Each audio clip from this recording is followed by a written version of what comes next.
Morning everyone, this is Scotty from Raising Fishes. So let's talk about how much effort do you put in to, prepare your food for your fish. So my cichlids that are in my bigger tank, they love these dried crickets. Problem is with the dried crickets, you can see all this fine broken stuff and powders in the bottom. Well, I don't want to feed all that. I want to feed them this, just the bodies of the crickets. So what I have to do, it's kind of a pain in the neck, but in the long run, it's well worth it, is I take this plate from a breeder box, and it has a slot in the bottom, and I put the crickets in there, and I just bounce them up and down, and it gets rid of all the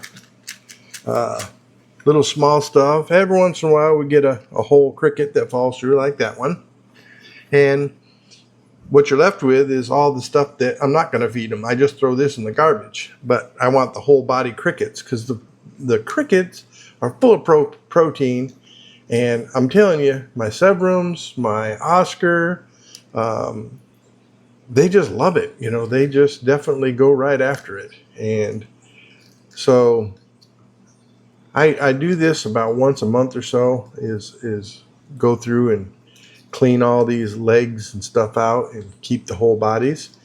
And like I say, I put a batch in this container, and then every other day or so I'll take and feed these guys a little bit of these crickets, and man, they just gobble them up. And when I don't feed them crickets, I feed them shrimp,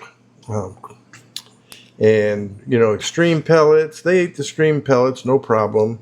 The shrimp they used to go after a lot, but after I started feeding crickets, they don't seem to go after the it's not even shrimp, it's krill, I guess you call it. You can buy it Amazon or anywhere.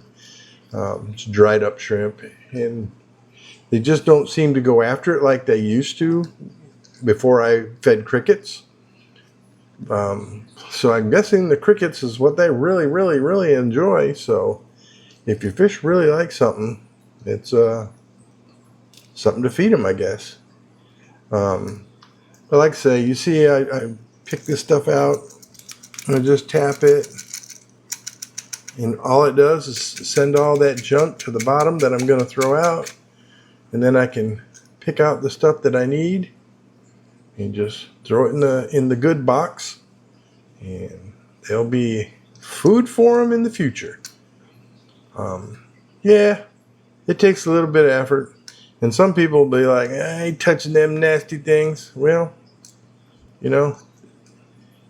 how well do you like your fish? For me, I like them well enough that I ain't got a problem picking through some crickets to feed my fish, because they enjoy it. So why shouldn't I be nice to them and give them a good treat? And it's good for them. So anyhow, and that's what you get left over with. So I do this a few times till I have a good bunch in there, and then I'm done for about a month or so, and then I'll go back again. So how much effort do you use to treat your fish with some good protein? Just let me know what you think. And another food that I prepare for my fish is baby brine shrimp. This takes a little bit of time too. So my fish are going to be fat and happy and loving life when they get new treats like baby brine shrimp. And this for my smaller fish, my fry, and my community fish. They all love baby brine shrimp, and it's a good healthy food for them as well. So take care of your fish. Give them a treat from time to time. They'll love you for it.